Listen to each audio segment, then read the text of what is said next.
I just want to welcome everybody today to our third optional support seminar for the Generation 27 application. Please know that today we are doing a deeper dive into special education and special populations, and we'll speak a little bit more about that in just a minute. We are hoping that the contents of this session provide a more robust and enhanced development of your ed design in your application. And that is our intention of offering these optional support seminars. Now let's move on to some introductions. Hi, Natalie Elliott, New Schools Coordinator. I also have my colleague, John Garland, if you want to come off mute and say hi. Hey, everybody. Pleasure as always. And our main presenters today are going to be Dr. Scarlett Pappas and Janelle Weber from the Office of Special Populations and Monitoring. Would you both like to come off of mute and describe what you do here at the agency? Hi, good afternoon, everyone. So I am Dr. Scarlett Pappas, and I am one of the managers for the Department of Review and Support, specifically in the Office of Special Populations. And I am responsible for the monitoring of special education compliance for charter and virtual schools. And Janelle, I will let you describe your position. Hi, everyone. I am Janelle Weber, and I work on Scarlett's team as an education specialist supporting charters in the review and support, charters and virtual schools in the review and support process. So these are your resident special education, especially charter experts. They're the people to give us this presentation. So looking at the agenda, you'll see that that is our focus of the day. As I just mentioned, Scarlett and Janelle's specialty is special education, and they're happy to answer questions that pertain to that special population in particular. The presentation does cover a variety of special populations. If they're general questions, we can probably answer them for you, especially as they pertain to the charter application process. However, I just want to give you a quick caveat that if there are any questions that are a little bit more specialized pertaining to other special populations, we are happy to record those, research them, and follow up with you with specific information that we get from other agency personnel. So I don't want that to discourage anyone from entering their questions into the Q&A function. Please make sure that you do that. We will be recording them and researching them, especially if we cannot follow up on them in this presentation today, okay? So let's now segue into housekeeping. As I just mentioned, we definitely want to hear all of your questions, but we really strongly encourage that you use the Q&A function in this webinar format. We're not going to respond to raised hands or take you off of mute. And the chat function is available, but only to chat with us panelists. So if you have technical issues or questions about materials, that would be the most appropriate use of that chat. But if you have any questions, we really want you to use the Q&A function so that other applicants in the session can see your questions and they can be shared among all of us, because they probably have similar questions that are coming up for them as well. And as always, we're recording today's session and we will post it on the Additional Supports webpage, and all of the questions that are addressed will be added to our FAQ document as well. So let's get started. Take it away, Scarlett and Janelle. All right, thank you so much. I am going to click into our deck. All right, if I can get a thumbs up that we are seeing the proper screen, I appreciate that. Thank you. Again, I am Dr. Scarlett Pappas, and I am going to be giving you a deeper dive into special education requirements, but I do want to give a generalized overall kind of overview of special populations. I also want to thank Janelle for joining me today. She's going to help me monitor that chat and those questions. So one of the things that we always start off with in the Office of Special Populations is our True North statement. And that is our belief that together we are committed to high expectations and strong systems that achieve equitable outcomes for students in special populations. And we hope you share that belief system. So in our objectives today, just like I said earlier, I really want to cover that overview of special populations. We'll talk about some considerations you may have for planning and working on that application. And then last but not least, we're going to have resources sprinkled in throughout the presentation. So my hope is that when this does go live and the deck is uploaded, you'll be able to click on those links. All right, without further ado, we will launch into our overview. So I like to start with children first. They're the reason we're here. And we have just over 5 million of our students here in Texas. These kiddos are supported by about 700,000 staff members. So I am very excited that you are joining us today to learn how you can better support all of these wonderful folks. If we take a look at special populations in a broad view, find out is that students in special education represent about 11% of the students in Texas. English learners are about 20%, gifted and talented are 8%, and we have students who are qualifying on a 504 represent about 7% of the population. When we break down eligibility categories under IDEA, we're specifically looking at these students who receive services qualifying for special education. And so what you see here are those 13 categories that are recognized by special education.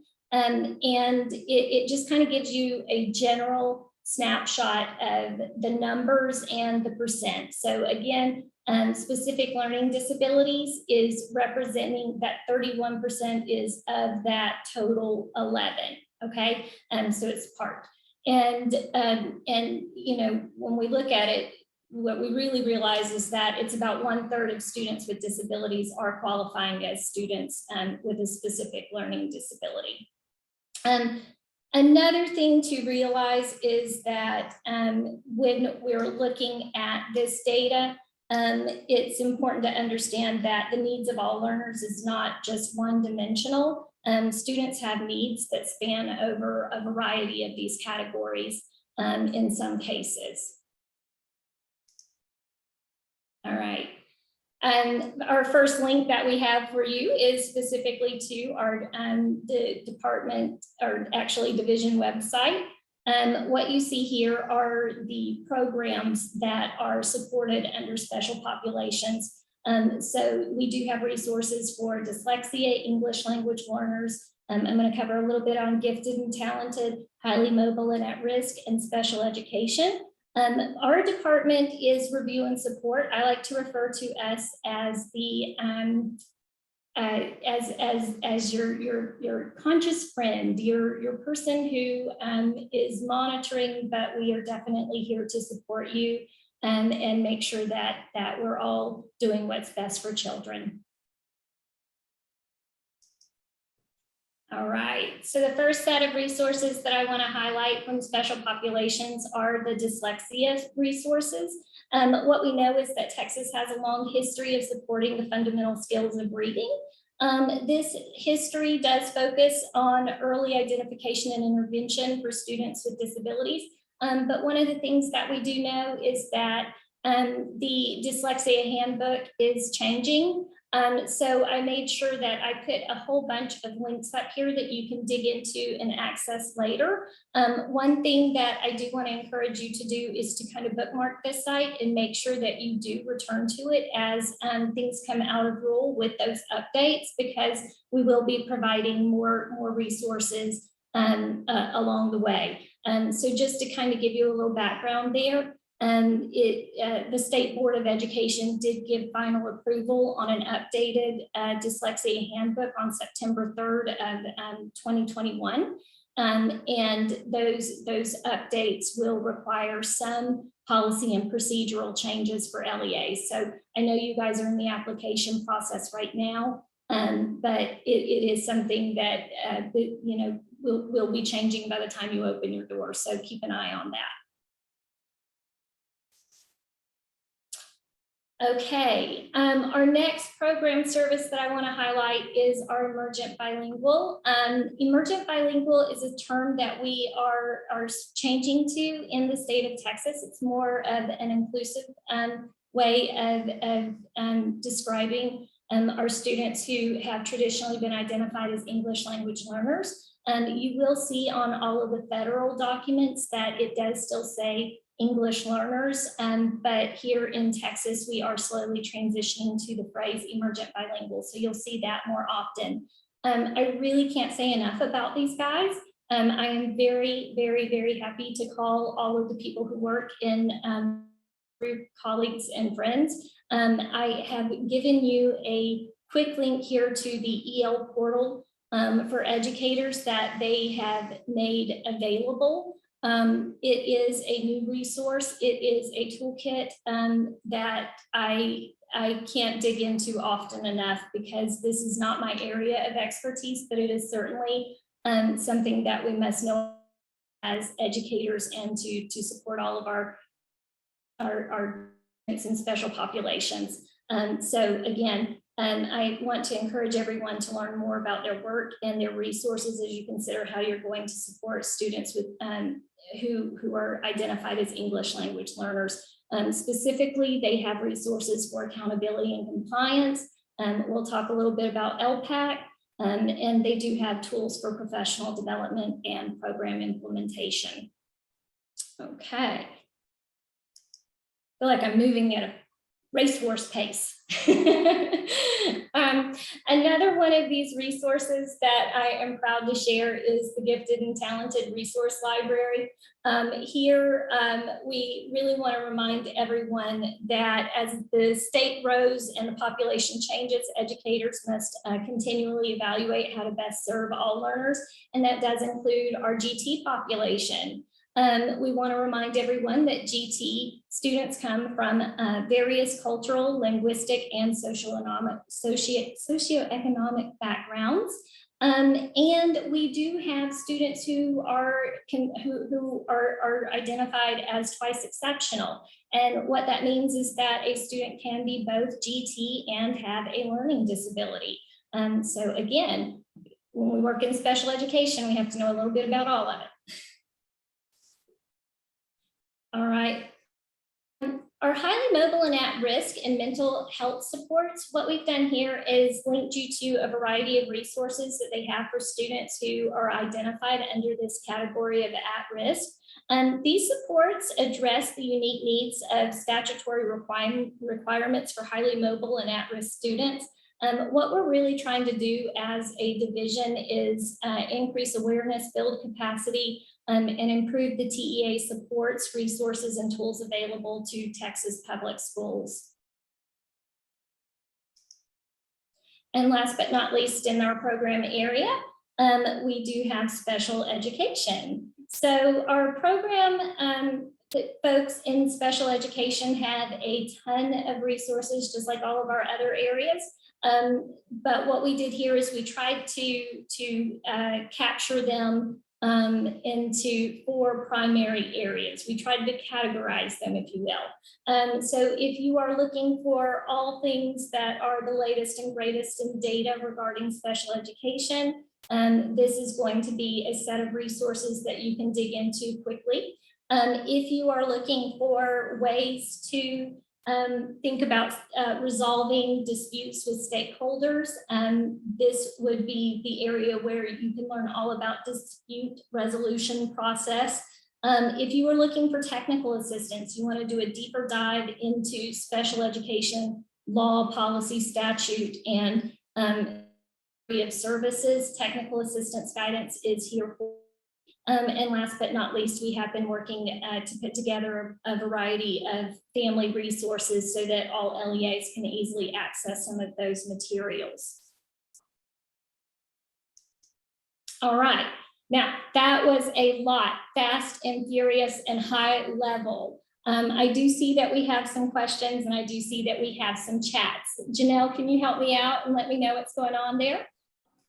We are good. We are, they are mostly just on the technical side, so we're good to go. Janelle, I think actually we had one just literally pop in as you were talking. Let me see. Yeah, just literally as we were talking. It's in the Q&A. Okay, yes, assuming SPED and ESL teachers must still be certified if they supervise a SPED or ESL aide at an additional campus. So if you have a teacher at one campus, can they supervise a paraprofessional at another campus? Okay, so I am assuming that's what that question is saying. Okay, so it's not as simple as thinking about can they supervise from one campus to another. It really depends on those student needs and what kind of services that student is getting. So one of the things that I hear people do often, and I'm going to highlight this in a little bit, is we tend to use this phrase accommodation and modifications, and we use them synonymously. And the reality is those are two very different things. So when we're talking about a paraprofessional and we're thinking about that oversight from a special education teacher, if it's implementing accommodations, that is a situation where it may be appropriate. If we're talking about modifications to that curriculum, it is probably not, and something that I would be happy to include in the frequently asked questions. But when we're talking about modifications is changing actually what is learned. And that does require a certified teacher. The other reason why I say depends on the scenario is, again, if it's a related service provider, that's going to have to be somebody who is certified in that area. So obviously, I'll just self-deprecate and use myself. Way back when I was a special education teacher, I certainly wasn't certified to provide speech and language services. Okay. All right, so we're coming into the things that I think that anybody who is submitting an application should really consider. To be honest with you, these were some questions that I kind of thought about.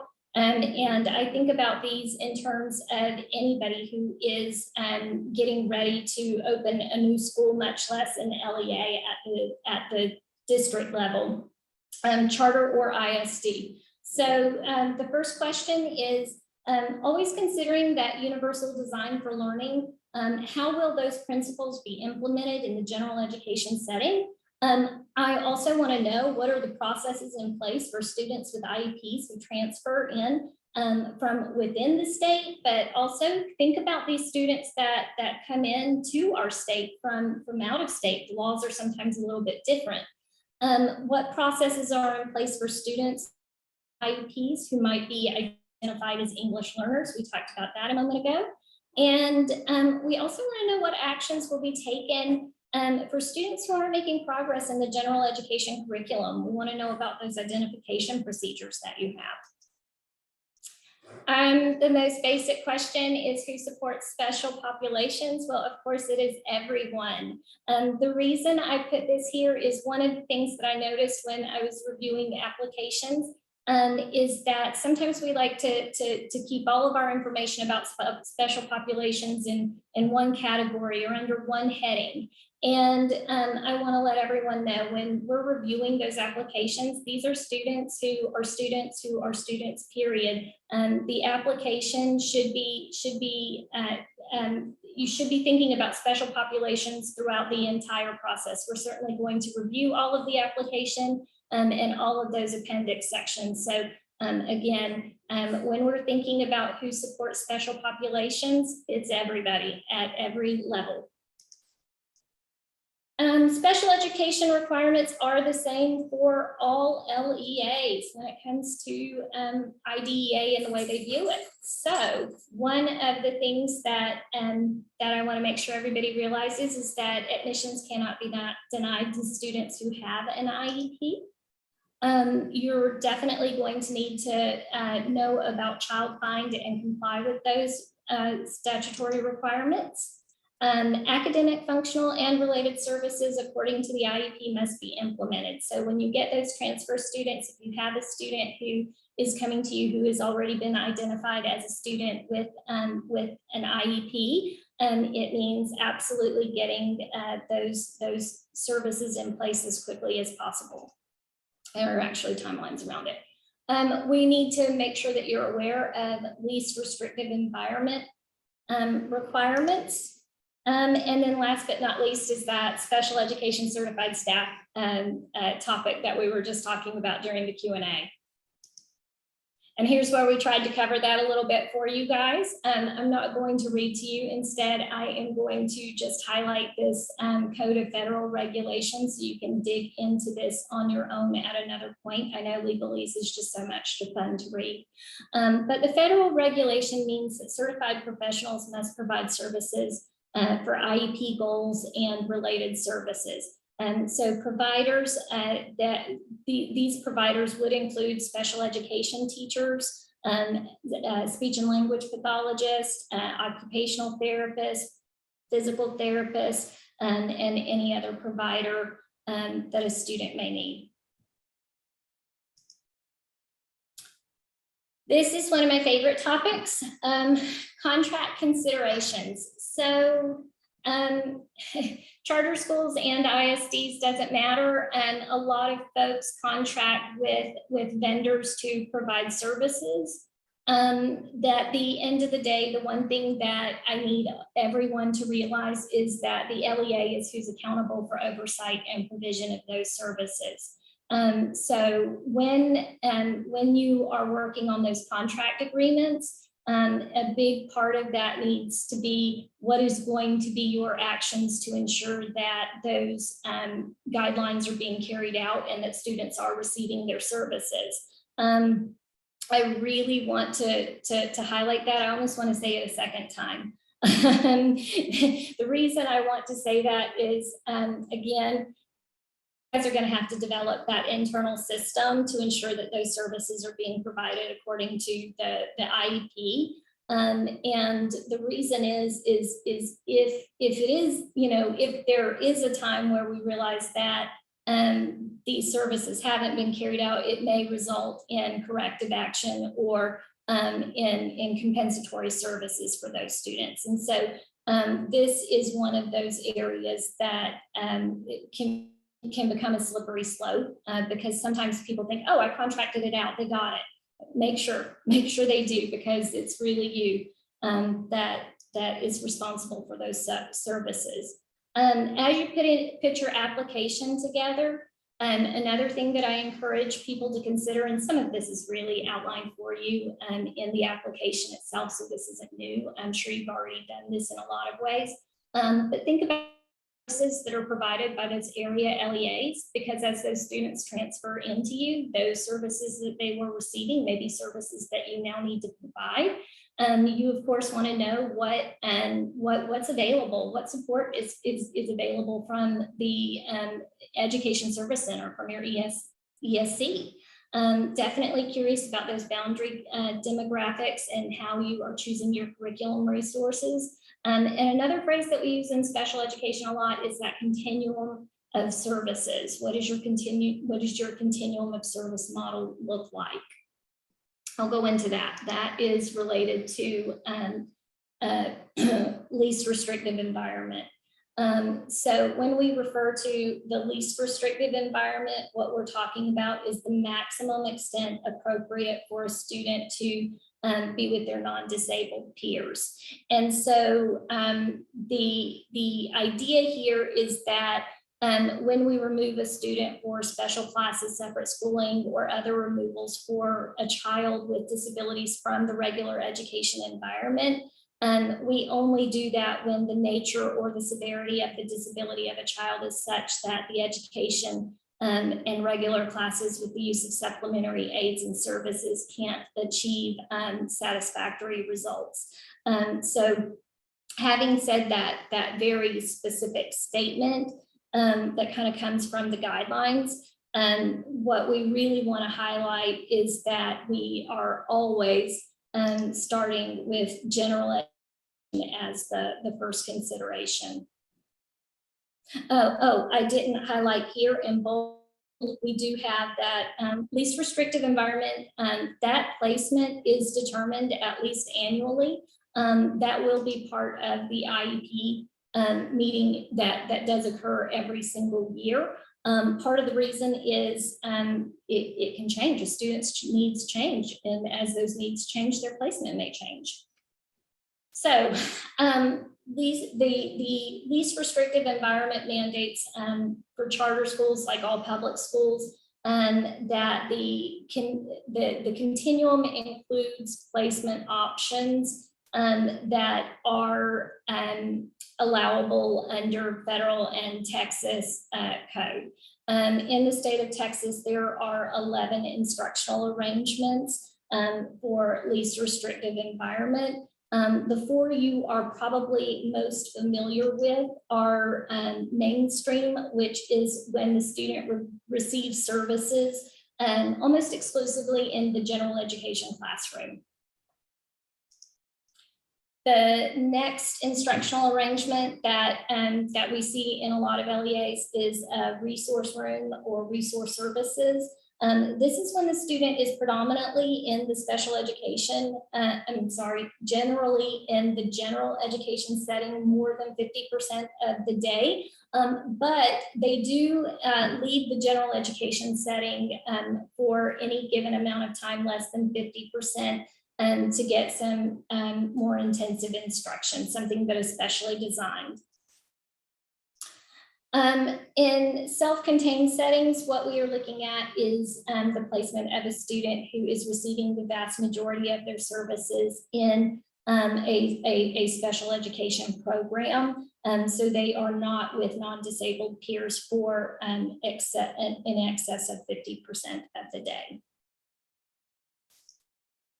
And then the other instructional arrangement that I'll highlight here is homebound, which means that the services are provided to a student at home or at a hospital bedside.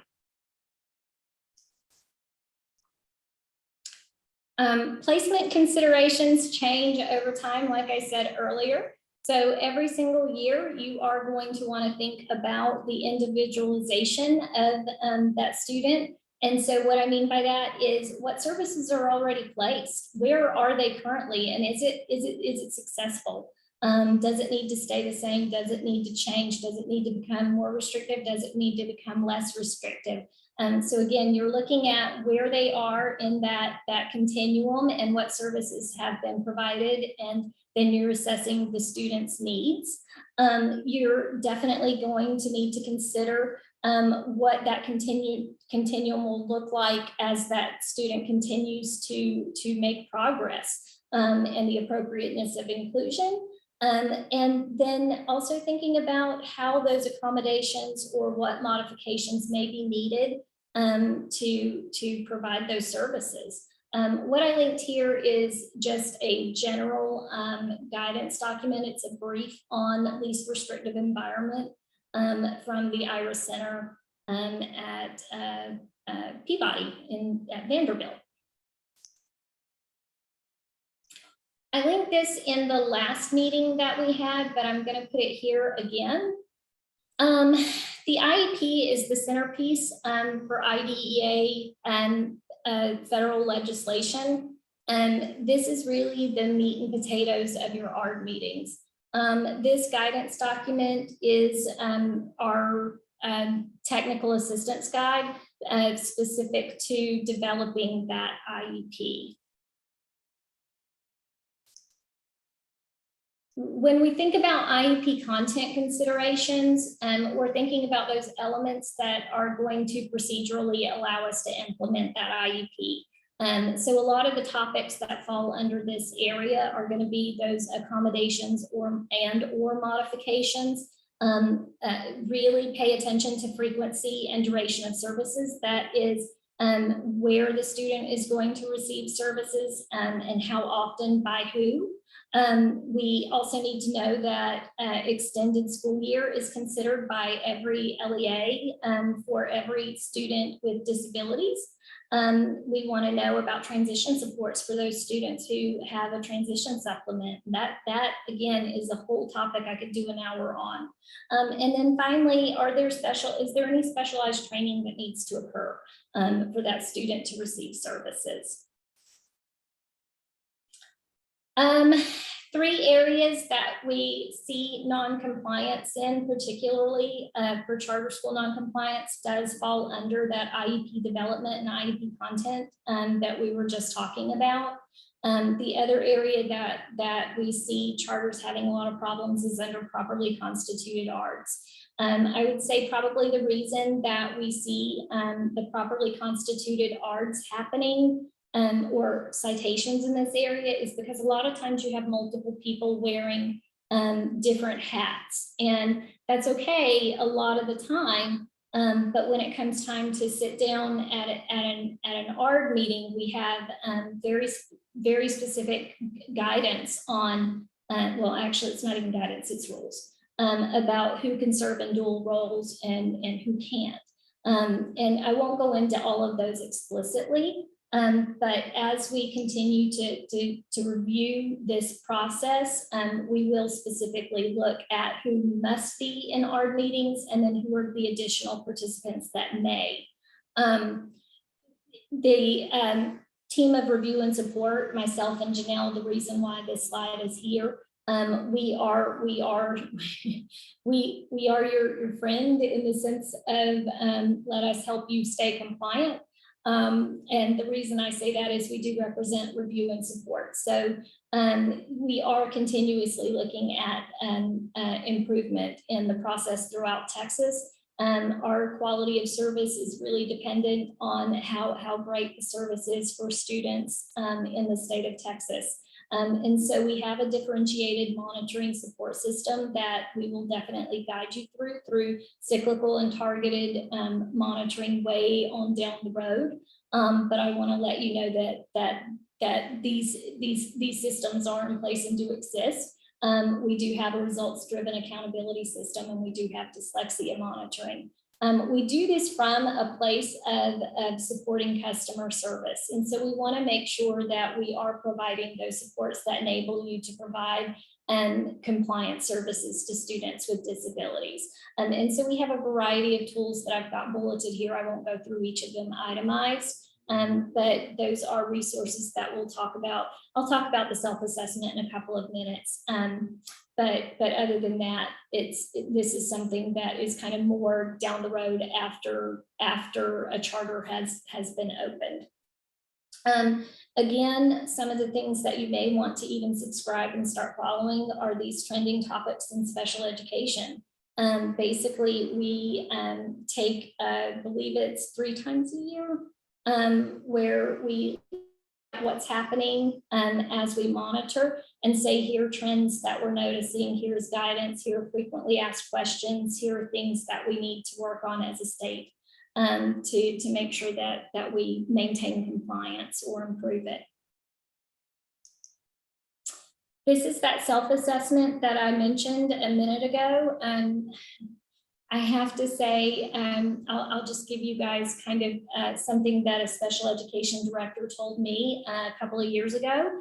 I was in, I think it was Region 10, doing a listening tour kind of thing and presenting our process. And I am so very sorry about that. This guidance is actually something that the SPED director said she really wished she had when she became a SPED director, because while it is in depth and there are 27 topics here, it is something that kind of says these are all of the topics that you're going to come across in your special education programming, and you really need to know what your procedures are surrounding each of these things. Because you're going to engage with them at some level at some point. Let's see. Okay, again, fast and furious on that second section of our dive. How are we doing, Janelle? We're doing well. We have a question that I think we'll cover in the FAQ section. So okay. Again, if something isn't clear that we've answered, please put it back in the Q&A so we can follow up. Yeah, I do want to say the reason there are so many links within here, and I'm giving this kind of high overview, is special education is a big topic. And when you're looking at your special education, policies and procedures and things that you're going to do as an LEA. I really want to give you the resources to be able to dig into them as you come across those topics, and just kind of let you know what things you need to think about over the next couple of years. These things are great for the application. They're also great for after that process. I wanted to give kind of this holistic view. If I were going to start, if I were going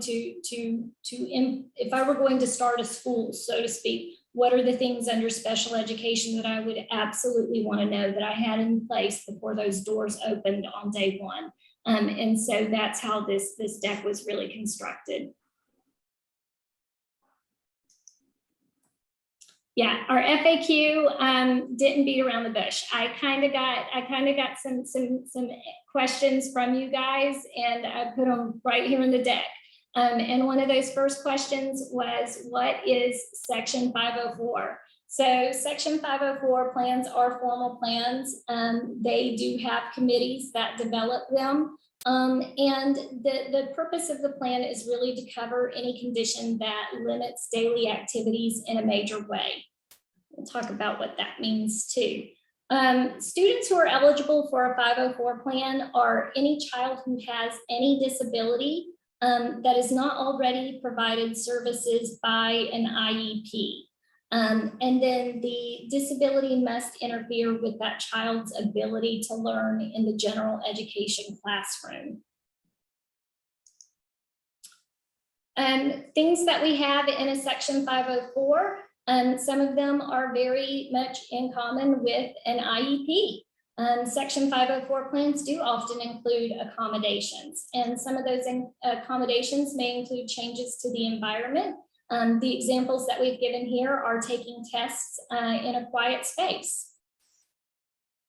We might suggest changes to the instruction, but again, this is only going to reflect accommodation. So changes to the instruction is limited to frequent checks for understanding, things that do not change what the student learns, it just changes how the student learns.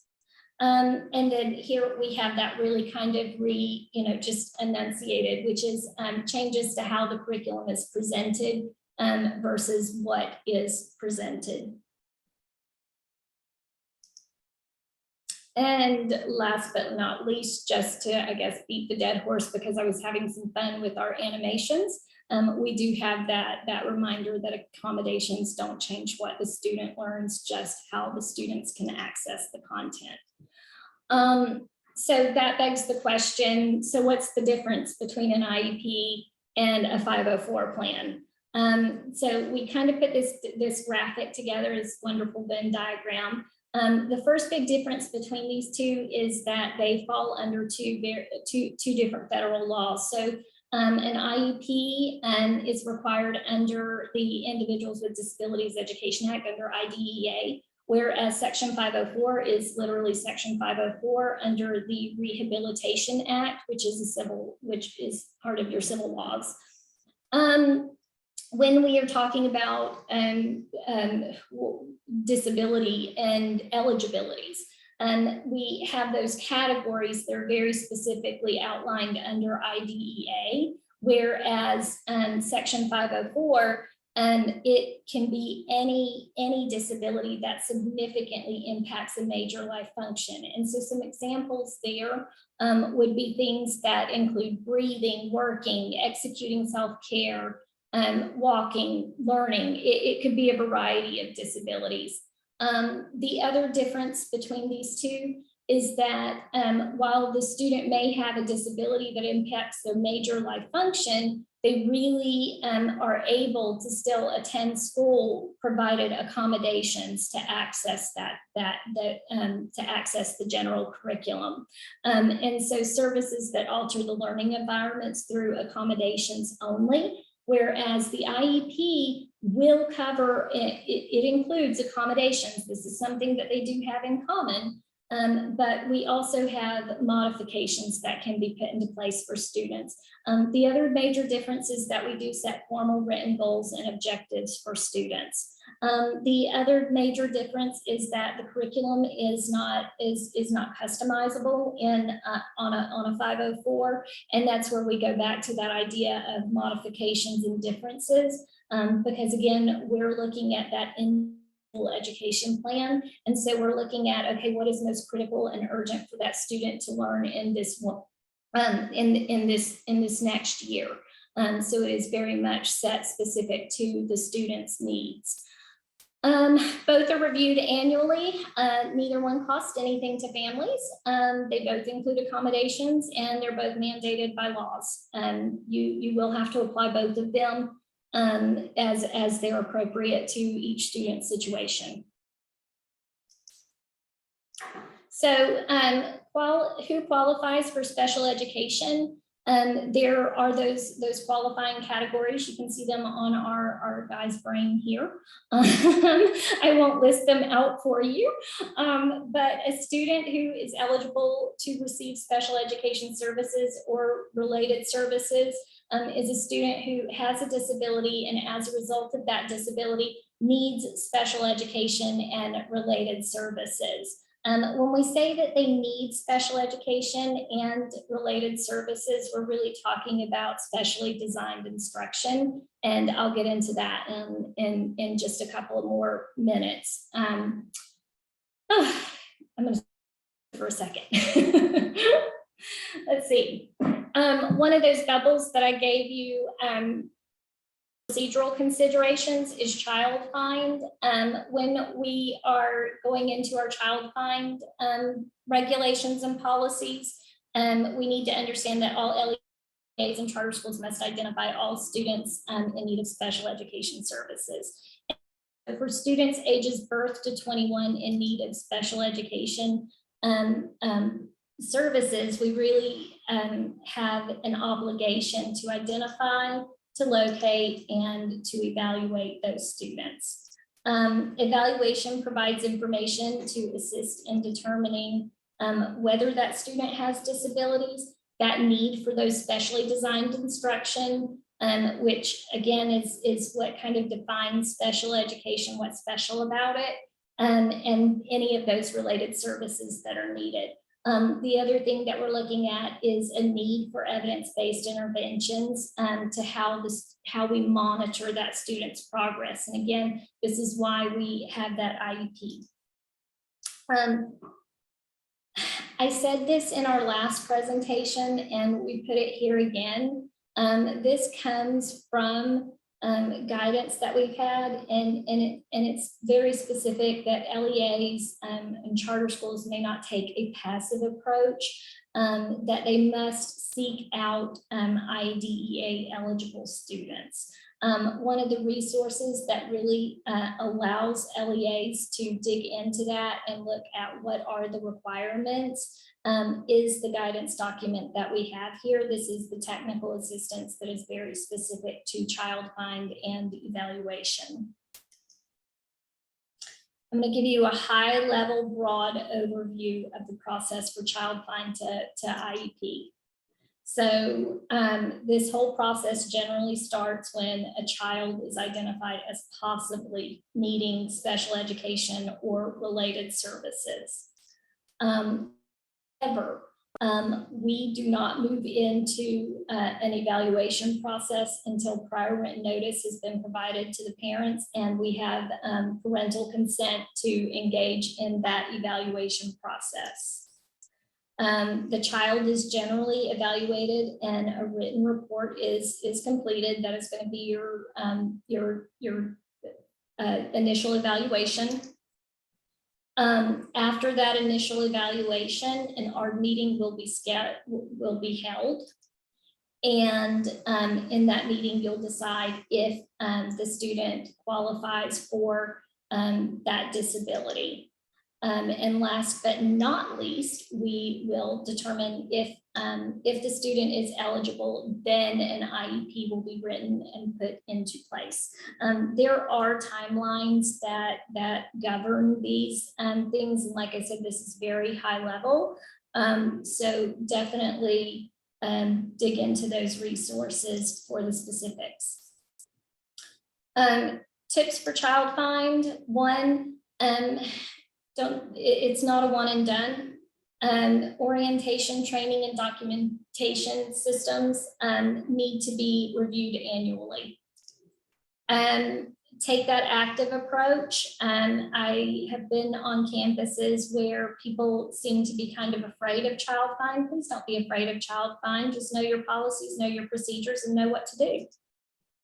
It is a continuous and ongoing process. Again, it's something that we're continuously monitoring. Think about how you use your data. Generate factors that may trigger a need. Think about your MTSS and your RTI processes. Consider the need for special education and related service providers. And when I'm looking at applications, I want to know that you have capacity to support students who may enroll in your campus or your LEA. And think about how you're going to build that collaboration between special education and general education support staff. Who can make a referral to special education? All kinds of people. I'm just going to go ahead and pop them all up here.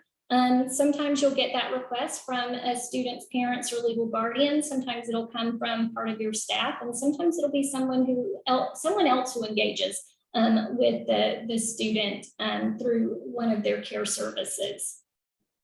Bottom line, referrals can be made verbally. They're not required to be in writing. You can ask them to put it in writing, but I would encourage you to look at your legal framework. Know that yes, it can be verbal. All students, excuse me. All LEAs must respond no later than 15 school days after receiving this request. And prior to beginning an evaluation, remember what I said at the beginning, the LEA must provide prior written notice, gain consent, and provide those procedural to the family. How long do LEAs have to complete an initial evaluation? So here's your basic timeline. If I request an evaluation for my child, you really need to respond to that request within 15 school days. If we all agree that that is appropriate, 45 days after I give my consent, I've signed consent that yes, you may evaluate the child. 45 days later, school days, I need to see that report is complete. And then that ARD meeting to determine if the student is going to qualify for special education services and what that IEP is going to look like needs to happen in an ARD meeting within 30 calendar days. Please pay attention to the nuances of special education. Again, you know, these are little things, but it's the details that get people in trouble. Notice things like school days versus calendar days. These are killers sometimes. And it's not because people can't do it, they just didn't know.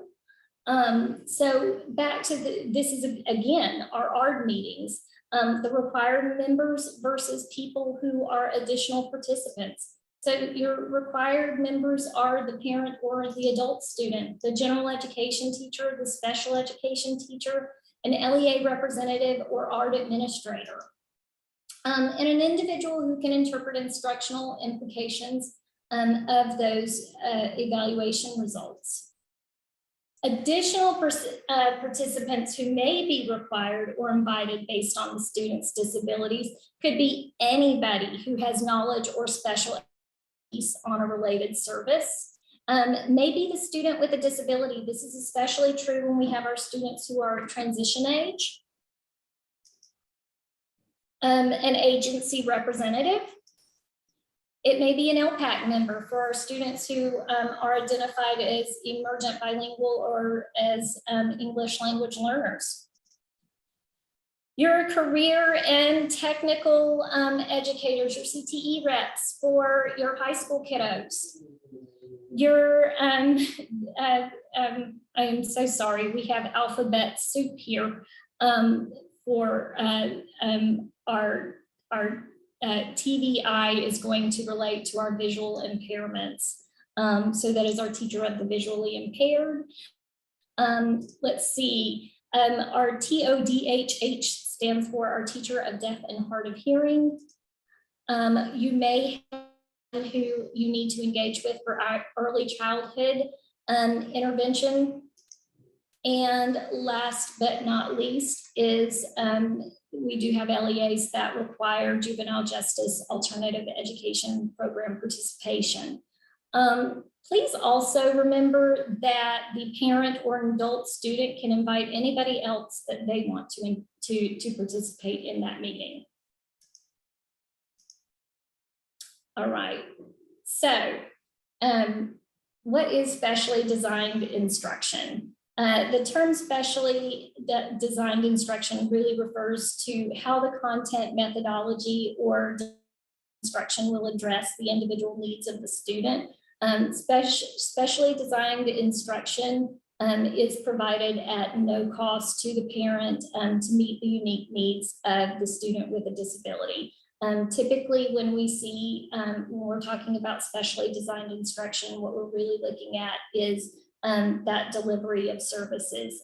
So we have, what is it that this student needs to learn and who's going to provide it to them, when, and how often.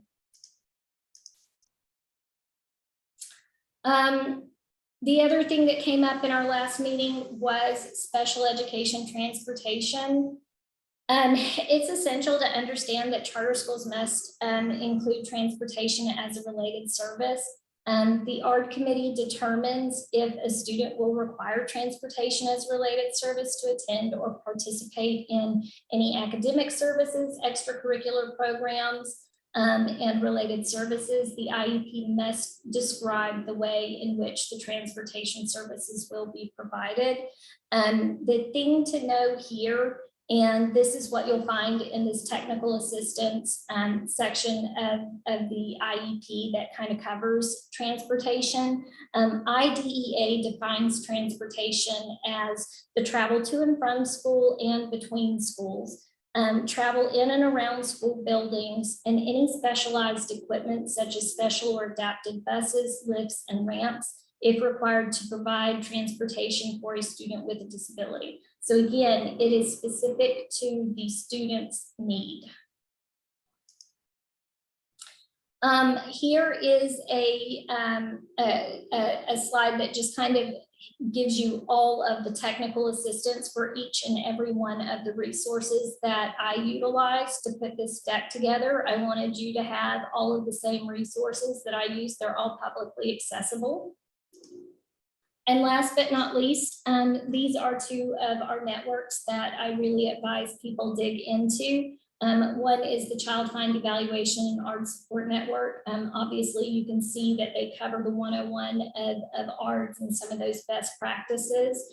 The other thing that we have is Inclusion in Texas, and we have a link to those resources. So again, it's starting with that universal design for all learning, and then kind of scaffolding to say, okay, how do we provide specially designed instruction and those resources for administrators and also teachers.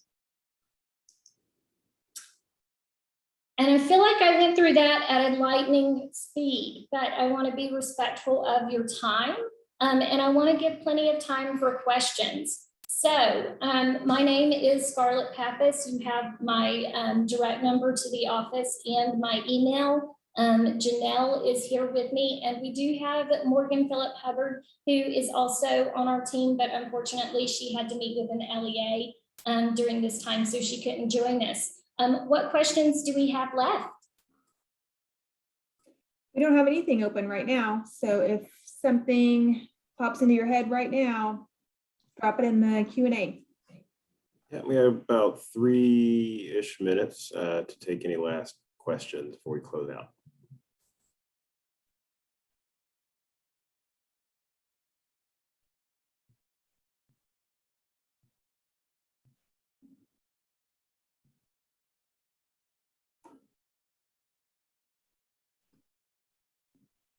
I think next year when we do this, we're gonna have some filler music. Just I was just opening the chat for the first time, and I just want to say thank you for thanking me for the information and the resources. We put a lot of work into providing these things. We really want our LEAs in the pub. We want everyone to know that in our division we are working very hard to make sure that schools have what they need to provide services for students.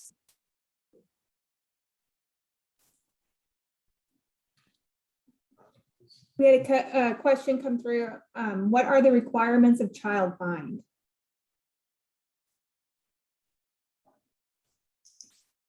Okay. So requirements for child find, we will definitely need to direct you to the technical assistance guide for that, because that is an answer that is loaded. I'm just going to tell you what that is a training in and of itself.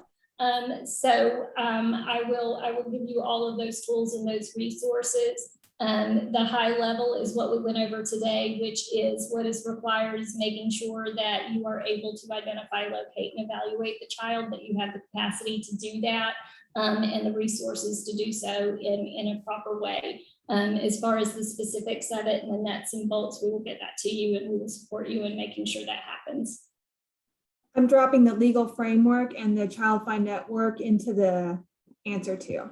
And this is why I asked you to be here, Janelle. Thank you. You are amazing.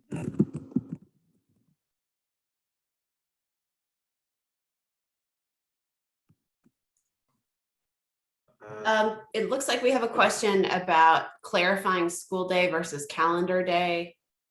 If you could, especially I think as it pertains to child find and offering services for transferred students. So that legal framework that we're going to provide is really what you're going to want to look to for those nuances of rules. That is the guidance, that is the state laws that comply with the federal regulations of child find, and as well any kind of transfers. So when we're looking at school days versus calendar days, I will again provide that very explicit explanation in an FAQ. But when we look at school days, a lot of times what we're asking the LEA to do is submit their calendar. So that calendar that you use in your school year, we'll ask you to provide that to us, because it has the days which your school was closed. There was no service for students, and so those days don't count. Whereas calendar days is literally, I count 1, 2, 3, 4 through the calendar.